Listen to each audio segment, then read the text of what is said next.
這節焦點，我們要帶大家來看到荷蘭跟中國大陸之間的安氏半導體的爭奪之亂。我們要來看到，因為在荷蘭9月的時候突然宣布說以國安為由要接管安氏半導體，那其實在北京方面是立刻做出反制了，直接就禁止了安氏晶片的出口，結果是讓歐洲的汽車產業差一點要這個產線停工。那我們看到呢，最新的進展就是現在呢，荷蘭的經濟大臣他宣布暫停接管命令了。為什麼呢？因為是過去2天，11月18、19號，荷中雙方進行了一場會談，那據說是有建設性的，所以中國方面釋出善意了，甚至也恢復這個民用晶片的出口，讓歐洲的供應鏈可以稍微喘一口氣。但是現在有一個問題是，北京話說得非常直接，他說荷蘭才是導致全球供應鏈混亂的責任方，說這個現在只是第一步，因為真正要解決這個問題，就是你要撤回這個行政命令嘛。也就是說，現在雙方的對立看起來好像稍微緩和一點，但是本質上的問題呢，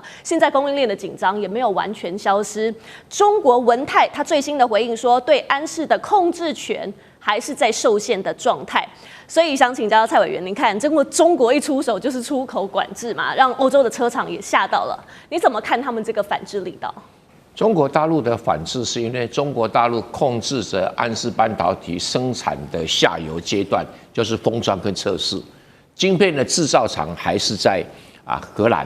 雖然這個文泰科技有幫安氏中國在上海跟江蘇說要蓋了一個新的晶圓廠。那個晶圓廠要明年才會生產，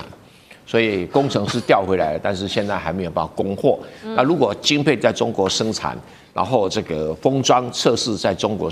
這個做，然後出口到歐洲這幾個，就是完全中國控制。現在等於是一個人控制一半。對於這個目前呢，荷蘭的政策是說我撤回這個所謂的行政命令，可是北京是要你撤銷行政命令，但是我是暫停，暫停。那這個是有差距，等於是暫時一個妥協的狀態。我相信這個荷蘭政府雖然是暫停，它不會再實施了。你再實施回到原狀的話，那你不被歐洲一腳把它踩死。因為荷蘭主要是靠德國吃飯的，所以這個國家也不長眼睛。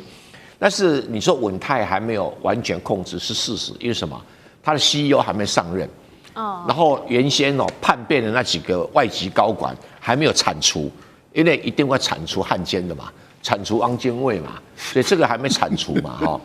那這個還沒鏟除，所以他可能在控制還會碰到這些障礙，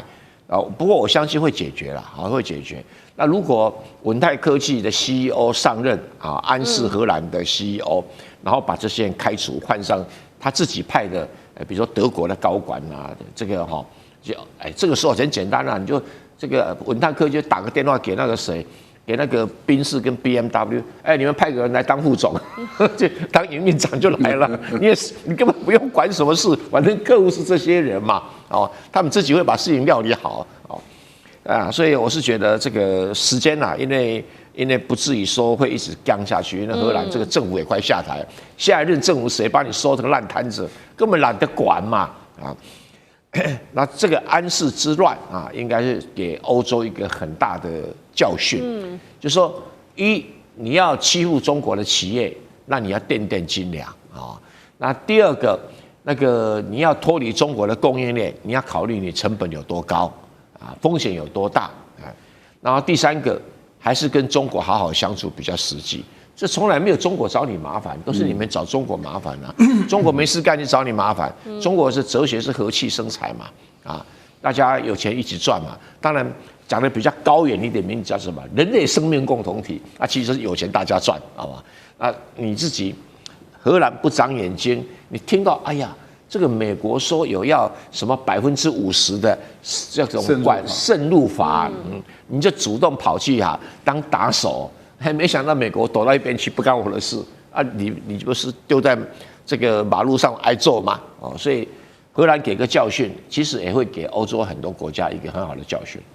好，其實這一場晶片之亂呢，真的是全球都在關注了。怎麼說呢？因為安氏的這個晶片呢，它不是說這種很炫很厲害的尖端的這種 AI 晶片，它做的就是現在呢歐洲最缺、最怕被卡脖子的這種晶片，它做的就是功率半導體、車用還有工控的這一種晶片。那像是很關鍵的電動車、機械手臂、軍工設備，通通都是靠他們。好，其實除了和中兩國呢，包含了歐盟各國，這一次大家也都跳進來很關注，就是因為歐洲的汽車大廠，包含剛剛蔡委員提到的賓士啊、BMW 還有 Volkswagen， 其實他們都是安氏的大客戶。簡單來說，就是被安氏綁着嘛。所以呢，現在不只是監管併購，他們是在保護自己的產業命脈。那我們今天想探討的，包括剛剛蔡委員其實剛才也稍微幫我們提到了，想請教賴教授，您來看安氏它晶片這個背後牽動的，其實是不是還包括美國對中國科技政治封鎖的這個紅線呢？我個人是這樣認為了，美國丟一個餌出來，然後看哪一些強盜、哪一些貪心鬼啊、貪吃鬼，就過來咬這個餌啊。那這個很明顯的就是荷蘭的右翼政府。荷蘭的右翼政府，它基本是法西斯政党嘛。然後他看到美國丟出來這個餌了以後，就迫不及待的想來吞這個餌了啊。那為什麼這樣子來做比喻呢？就是說，本來安氏在荷蘭是一個賠錢的企業，啊。虧損累累，已經要倒了，所以後來是中國用全資把它買下來，所以中國的控股是100%。然後中國買下來了以後，由於中國的 CEO 的經營能力很強，然後以中國的市場作為基礎、作為基底啊，所以它開始賺錢了。所以它變成從一個虧損的企業到賺錢的企業，它也給當地的荷蘭人創造了很多的就業機會啊。然後也滿足了歐洲的各個車商他們穩定的這些晶片的來源，其實是多贏，也就不只是雙贏，是多贏的一個局面。但是這個右翼的政府就貪吃鬼啊，他看到一個從虧損到有錢的到賺，而且他賺很多錢，賺了很多錢的這個企業的時候，他都想利用美國人的手，想把這個企業吞下來，所以他是一個強盜，他就是要強搶這個中國人的財產，這是第一個。第二個呢，我們提到的就是他知道這個晶片的公司，他雖然不是做高階的晶片，例如說他在荷蘭這個部分是做設計，然後他的生產製造事實上是在德國，他在德國生產製造完了以後，然後的晶片嘛，然後再送回中國的深圳，在這個地方進行封測，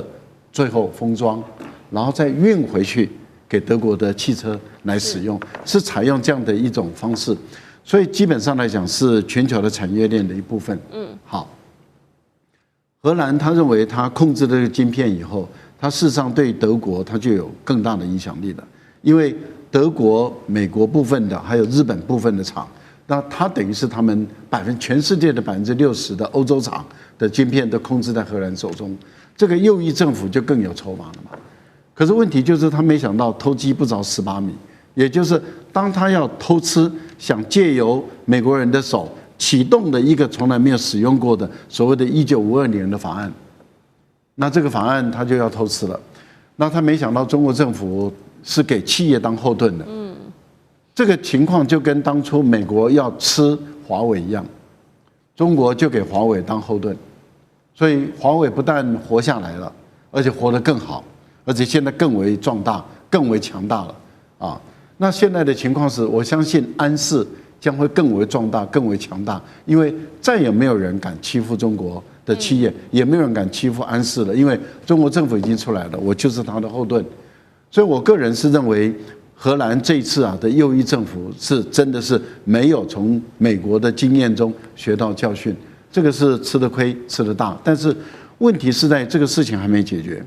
為什麼？因為它是暫停，對，不是撤回，不是撤回。那所以企業法庭的裁決仍然有效。你政府撤回了以後，企業法庭才能夠裁決。啊，就是說，因為你是政府要接管嘛，那你現在政府說不接管了，那企業法庭才能夠裁決原來的裁決無效。我覺得目前問題還沒解決，中國還會跟荷蘭算得沒完的賬。而且我覺得這筆賬還要繼續算下去。好，確實現在的問題還沒有解決。我們來看到荷中兩方的態度，因為荷蘭一方面它是要配合美國的出口短制嘛，剛剛說這個但是一方面呢，它也不敢真的讓中國翻臉，因為包括了 ASML 啊，整條供應鏈其實都是非常需要中國市場的。那在中國大陸這邊，那當然也不太可能退啦，因為安士是中國大陸在歐洲非常有這個深度布局的半導體企業。那只要西方把政治成本拉高的話，大陸方面當然會覺得說，你這個根本不是監管，你是阻止中資企業我們在歐洲立足。所以請教厲將軍，以戰略的角度，你怎麼看這一局？到底是荷蘭的監管，還是美國的技術圍堵，透過盟友在執行？那中國大陸會不會他們是被強逼着要反擊？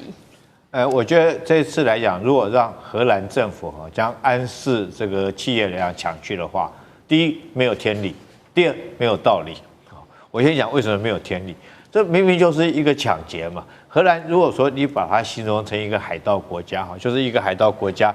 看到安士這個本來由虧轉盈了他就要搶這個企業。那不就是海盜的作為嗎？而且你不但是海盜，我覺得你就是索馬利亞的海盜。就你去搶的是什麼？搶的是一艘軍艦，對吧？你有沒有看過說是一個海盜船去搶奪一艘軍艦能夠成功的嗎？所以我覺得這是沒有天理哈。這個搶劫或者是偷竊都是不對的行為。那第二個我講為什麼沒有道理？因為現在全世界來講的話，那不管是方方面面的哈，不只是科技事業。包括到其他事業都是很脆弱的一個供應鏈。我們就以這個半導體的事業、晶片事業來講的話，這一次來講，中國確實扎扎實實給歐洲上了一課，對不對？好，這個從晶片來講，從設計，然後到這個從生產晶片到封裝哈，然後最後來講供應到所有汽車的產業啊，汽車產業之後，它才能夠裝配到它的汽車上面啊，才能夠行銷到所有的消費者手中，這是一條的產業鏈哈。那如果說其中有一個環節斷了的話，我覺得就會造成整個供應鏈整個崩潰掉，而且這供應鏈我覺得是非常脆弱的。安士就是如此嘛，你這個只是一個晶片不送到中國去封裝，大概整個產業鏈，包括到汽車產業鏈，全部都毀掉。所以艾斯摩爾在這件事情上面來講的話，他們居然說是用鬆了一口氣來形容這件事情，因為艾斯摩爾事實上它也是一個供應鏈，我製造出來這種不管是 EUV 或 DUV， 我當然要找到客戶來買。那客戶來講買了以後，這個我後續的這種維修或者是保養或者是技術指導來講的話，這都是整個產業。然後完了以後，依據這個晶片公司製造晶片生產的晶圓的，才能夠去生產晶圓。但是你要製造這個 EUV 或 DUV 一樣，你要有很多的供應鏈包括到中國的稀土。所以我覺得後續來講的話，中國在這方面來講，它確實是很強大。所以我剛剛用軍艦來形容這次的搶劫。你知道中國來講，它很多東西它很強，譬如原物料譬如說人才，譬如說技術，它方方面面都有。還有最大的、最重要，它有一個